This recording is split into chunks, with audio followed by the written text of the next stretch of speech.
La Qaïda, il arrive.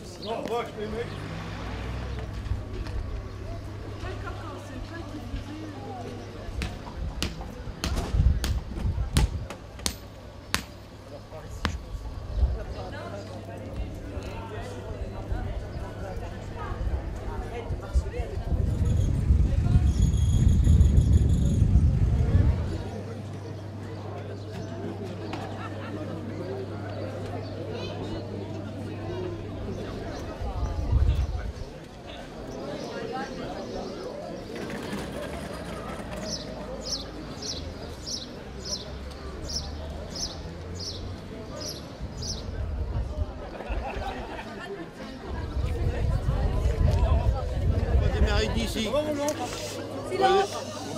On va démarrer d'ici, on va aller dans une petite rue là à gauche. Là.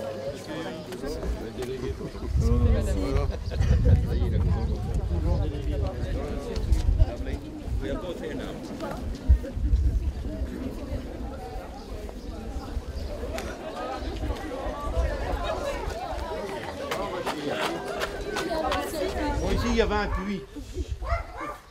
C'était un puits communal, c'est un puits communal ici. Alors donc ce puits, il a une triste histoire. Parce que ce puits d'époque, il n'y avait pas de dalle, c'était une cabane en bois. Une cabane en bois avec une petite porte et un treuil qui remontait l'eau. Donc sûrement la cabane en bois, par un obus quelconque, elle a été démolie. Et donc pour moi, ils ont mis une tôle ou quelque chose. Et puis bon, enfin, on revient à nos Anglais. Donc dans ce puits, ils ont retrouvé 2 Anglais. Suite qui retrouvaient des cheveux dans l'eau. Ils ont un puisatier qui a descendu, ils ont retrouvé 2 Anglais, 2 Britanniques. Et donc ils ont toujours se demandé pourquoi il y avait 2 Britanniques qui étaient tombés dans ce puits. Donc on a pensé que vu que la cabane en bois qui protégeait l'accès du puits a été démolie, ils ont passé là, c'était sûrement la nuit ou quelque chose, puis ils ne l'ont pas vu et les 2 Britanniques sont tombés dans le puits. Et donc ils s'en allaient pour manger, parce que quand ils ont remonté les Anglais, ils ont vu qu'ils avaient toujours le couteau et leur fourchette dans leur bande moltière. Donc ils en ont déduit, c'est des gars en allant manger ou en revenant de manger qui sont tombés dans le puits. Voilà toute l'histoire. Ici c'est un vestige qui date d'avant la guerre 14. C'était une forge. C'était un ancêtre à la forge, c'était un ancêtre à Richard Selam. Donc cette forge a été réquisitionnée aussi par les Français puis les Britanniques pour ferrer leurs chevaux, ainsi de suite. Et sur Pignon, vous voyez, on voit encore plus d'impact d'éclat. Tout ça, c'est des vestiges de la guerre 14.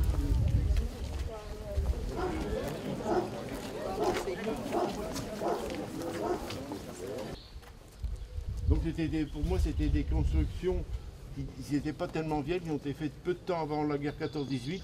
Donc ils ont résisté au souffle des obus. Parce que l'obus fait autant de dégâts par son souffle que par les éclats aussi. Alors vous voyez, regarde, tout ça, vous voyez, tout ça, c'est tous des impacts de. Les petits trous là qu'on voit. Non, non, pas les petits trous. Ah non, c'est le manque de ciment. Non, quand vous voyez les briques cassées. Ah oui, d'accord, les briques cassées. Ça va. Also my grand uncles. Regardez là, tout ça, c'est des impacts d'éclats.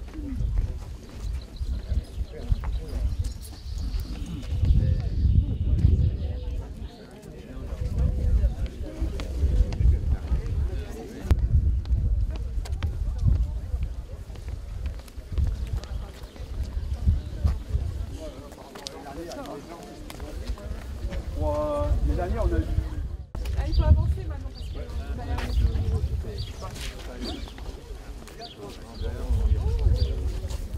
Les Britanniques, ils jouent au football ici. Parce que tout ce secteur de la rue Neuve à droite et à gauche, tout ça, c'était pas bâti avant la guerre 14-18. Et c'est là qu'il y avait énormément le gros des troupes de Bouzincourt, ils se tenaient toujours dans le bas du village, dans ce secteur. Ils n'allaient jamais en haut du village parce qu'ils pouvaient être repérés par les Allemands qui étaient à Auvillers puis la Boisselle. Et c'était...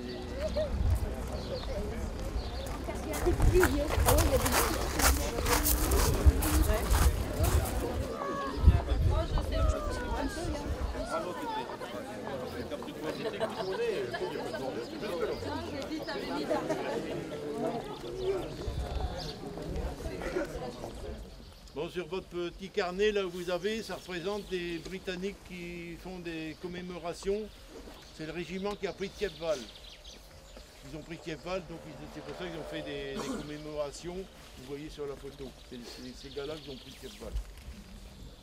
Voilà. Et en face, normalement, il y avait un hôpital à Bouzincourt, mais je ne sais pas exactement. Je sais que c'est dans ce secteur. Mais d'après moi, l'hôpital britannique, il devait être là derrière. Il y avait un hôpital britannique. Voilà ce site. Ce site, c'est pour votre photo, c'est les caissons d'obus.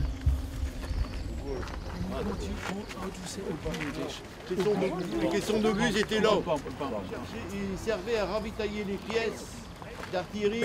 Ils étaient souvent cantonnés dans le petit chemin d'Albert, le petit chemin de Bouzincourt, ça dépend de quel côté qu'on vient.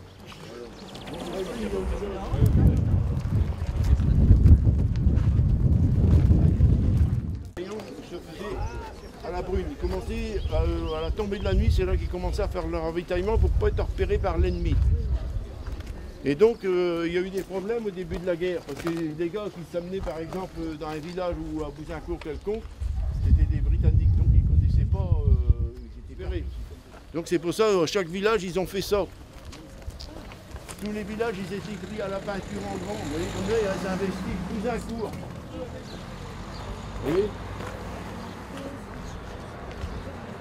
Vous voyez, il y a un vestige, c'est quand marqué Bouzincourt. Donc quand les Britanniques ou qu'ils arrivaient, tout de suite ils voyaient, à l'époque, bien sûr, là la peinture elle a passé, mais tout de suite ils voyaient d'où ils étaient.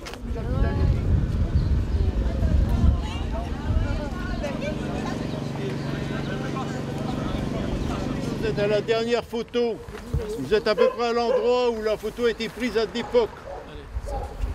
La photo a été prise en, je sais pas moi, en novembre ou en décembre 18. Ça a été pris en 18 cette photo. Vous voyez, il ne reste plus grand chose de Bouzincourt.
minute de silence pour tous ceux qui ont combattu à la guerre 14-18, tous nos alliés et tous ceux qui sont qu'aujourd'hui on est là. Minute de silence.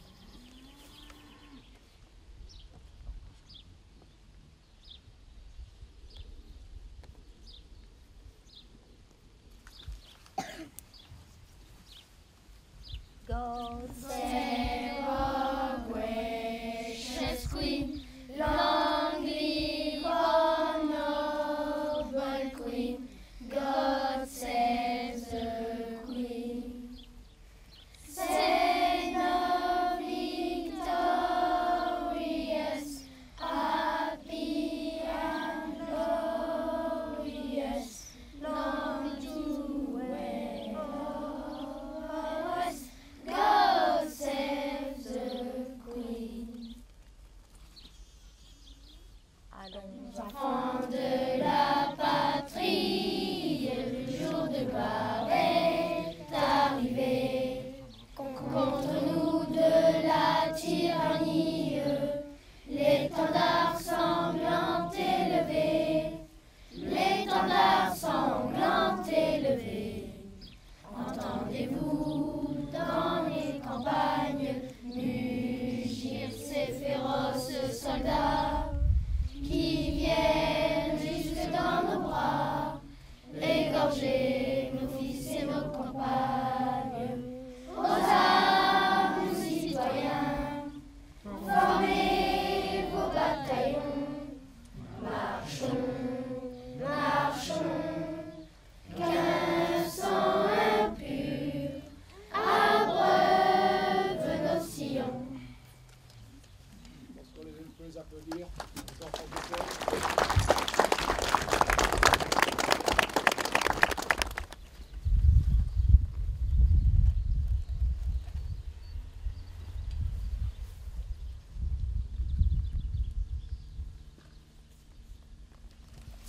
Le village de Bouzincourt était un lieu de passage et de regroupement de presque toutes les unités montant au front dans le secteur britannique.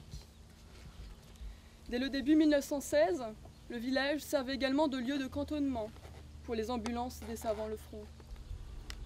L'ouest du village et son environnement se trouvant exposés au feu des Allemands, les unités bivouaquant de ce côté avaient de sérieuses pertes. Aussi, toutes les unités cherchaient à s'abriter, même dans les champs et les bois à l'est du village.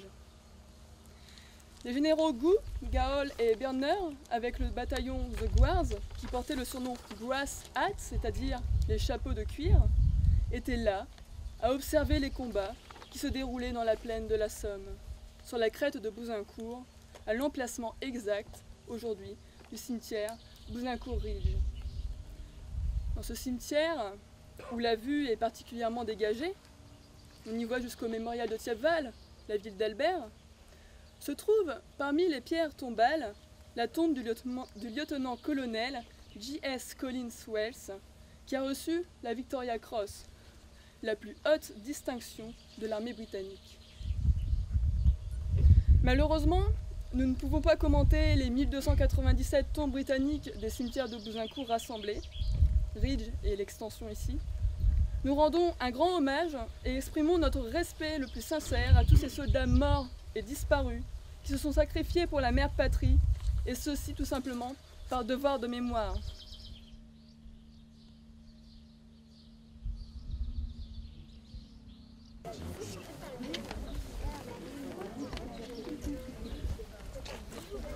Bien, mesdames, messieurs, vous êtes les bienvenus à Bouzincourt. Vous êtes nombreux. Je suis très honoré de votre présence ici. Et cette plaque que nous découvrirons dans quelques instants a été offerte par la commune.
Avec Jean-Baptiste, j'en profite que Jean-Baptiste Rouvillain est là, le président de l'association de cette sauvegarde de mémoire de Bouzincourt. Alors, l'association a 2 ans, je crois. Voilà, c'est ça, elle a été créée en 2014 et donc elle rassemble aujourd'hui une équipe de passionnés, de bénévoles qui s'investissent sans compter et vraiment ça fait plaisir à voir, surtout que voilà, quand il y a beaucoup de monde et que tout le monde est ravi, voilà, ça fait vraiment plaisir à voir. Jean-Baptiste, combien de bénévoles et combien de membres de l'association à peu près? On est une vingtaine, une bonne vingtaine, 25, voilà. Et puis on peut aussi compter sur tous ceux et toutes celles qui ne font pas partie de l'association et qui ont souhaité aujourd'hui nous donner un coup de main. Spontanément, on est venu vous voir aussi, et ça c'est important de le souligner, remercier ces personnes qui spontanément ont voulu faire vivre la mémoire de Bouzincourt, enfant de Bouzincourt que vous êtes. Voilà, tout à fait. Alors, bonjour, on a fait le concours de dessin sur 2 catégories, donc CP, maternelle CP, pardon, et du CE1 au CM2. Donc il y a 4 ex-aequo dans chaque catégorie. Il faut le mettre dans le dessin, les dessins, vous les récupérez ou pas? Applaudissements de l'époque, bien évidemment.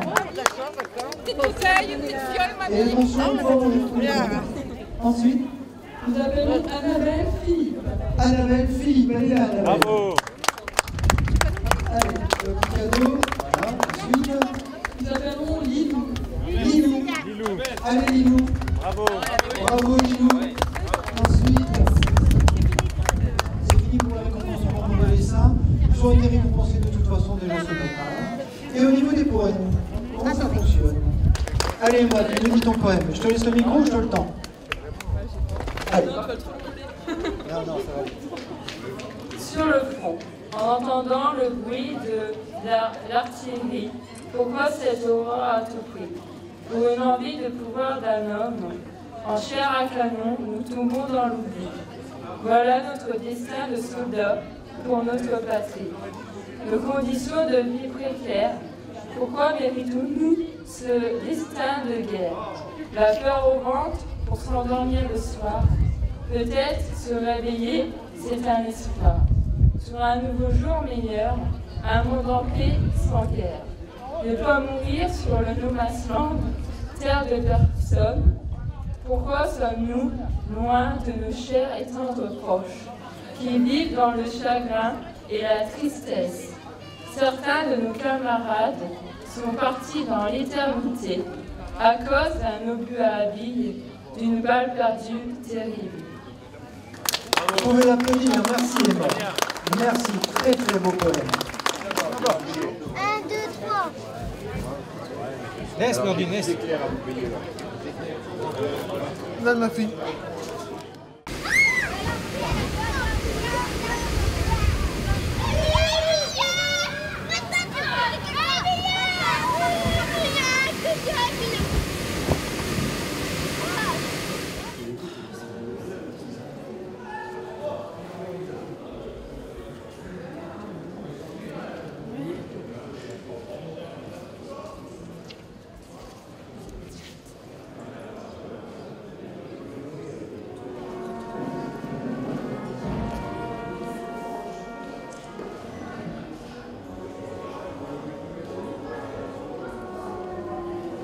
Je suis mis à côté. Moi, je travaille pour lui. Qui va être. C'est bon. Un tableau de la Grande Guerre.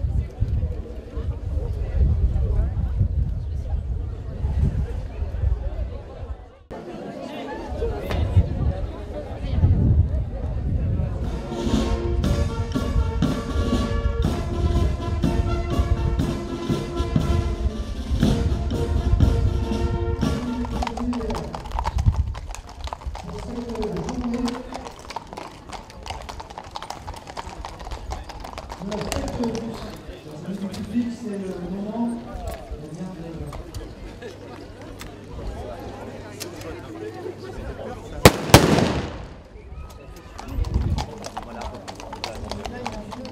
Là, on est cool. Normalement, comme un gamin, on peut dire à 4-5. C'est vrai qu'il y a le café Hollande, bien.